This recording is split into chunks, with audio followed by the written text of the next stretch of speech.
bizarre incident occurred in the outskirts of an American suburb called Raccoon City.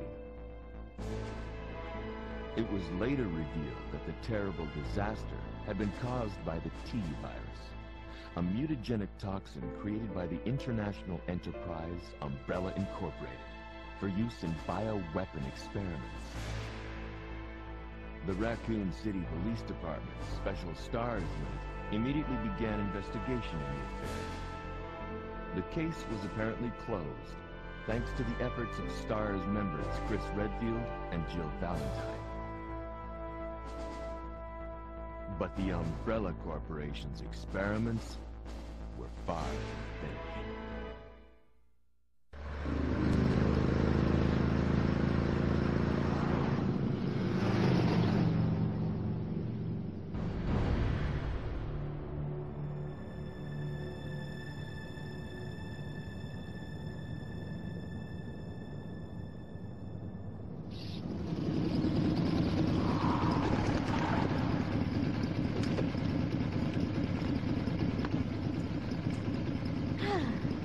Finally here.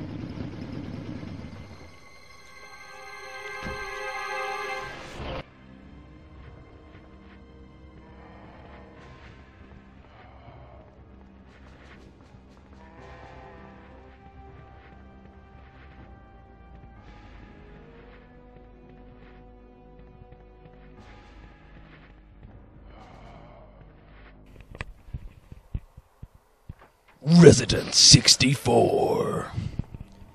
I think Capcom really missed out on something there. I mean, it practically sells itself. Not content with establishing and dominating entire genres, Capcom also managed to find the time to walk on water, turn zombie flesh into bread, Cerberus blood into wine, and milk a cow named Rockman. All that withstanding, Capcom still had to go one step further and fit the complete, unedited, unneutered, unholy version of Resident Evil 2 onto a lowly N64 cart.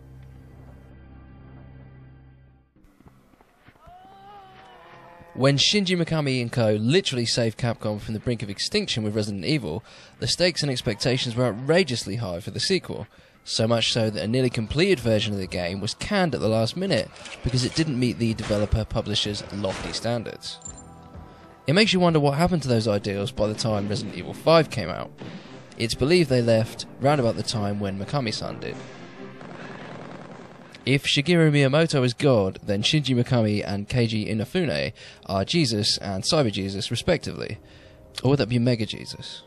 Either way, if you're talking about religion, then we must mention Hideo Kojima, aka Liquid Moses, or Solid Shepherd, as he's known by his friends.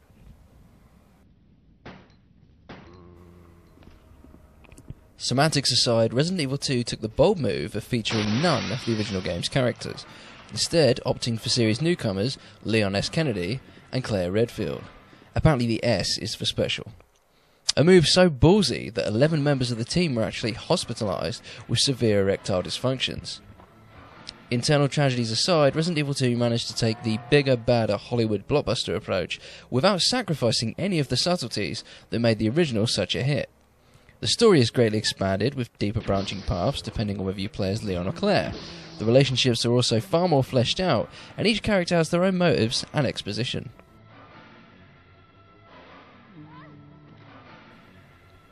For a game about a city plagued with the undead, Resident Evil 2 is quite relatable. Groups of people shuffling around independently and yet somehow still as one, with slack jaws, expressionless stares, and mindless, indecipherable groans, and no true purpose. It's like any other day in a British workplace. I thought you were another one of those zombies. The puzzle-solving, boss-battling, crank-finding, zombie smack-laying, tank-controlling, creepy perspective-using, statue-pushing, emblem-embedding ways of old are back, but with a far greater variety of enemies and meticulously detailed pre-rendered environments to entice you. Resident Evil 2 is an unstoppable train of constant thrills, which, coincidentally, features a train, and I guess that's some form of poetic justice. Each successful playthrough greets the player with rewards and a ranking. Subsequent playthroughs are encouraged with a great variety of unlockables, ranging from new clothes, weapons, unlimited ammo, a hunk, and a piece of tofu. The latter two of which even feature their own unique story experiences that you won't find during Leon or Claire's individual quests. Ultimately, the deeper you wade into its atmospheric, action-packed and captivating world, the more you're going to get out of it.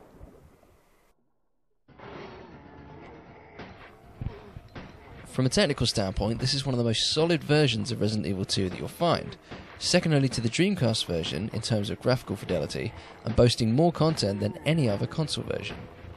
Whilst its compressed full-motion video sequences can't compete with its CD-based brethren, what's there is sufficient and an incredible achievement given the limitations of the cartridge format. To put it into perspective, Resident Evil 2 originally came on two 512MB discs for the PlayStation, and whilst it likely didn't use all of that space, when you consider that the N64 cart is a meagre 512MB on its own, the scale of the achievement is really put into perspective.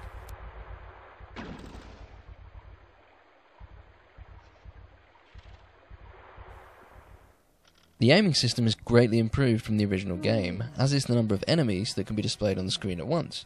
The game even branches out and lets you play as other characters on a couple of occasions during Leon and Claire's campaigns. A much larger array of weaponry is also at your disposal in what is a more combat-heavy game than its predecessor. The game drives you to play through it with both characters, as each of their campaigns contain unique weapons, cutscenes, characters, plot points, and even some different environments. It's sprinkled with references to the original, and even has the two lead characters meeting up at certain points to give you a hint at what you're missing, and encourage you to play through the game with the other character. In conclusion, most of what needs to be said about Resident Evil 2 has been done so time and time again. Capcom's sequel, to coin a phrase, is less a love letter to the fans as it is a blowjob. If you're a fan of the series, you owe it to yourself to play through this game. Regardless of the format, Resident Evil 2 is a true classic, and a reminder of while, during the late 90s, you'd give anything to once more enter the world of survival horror. NW5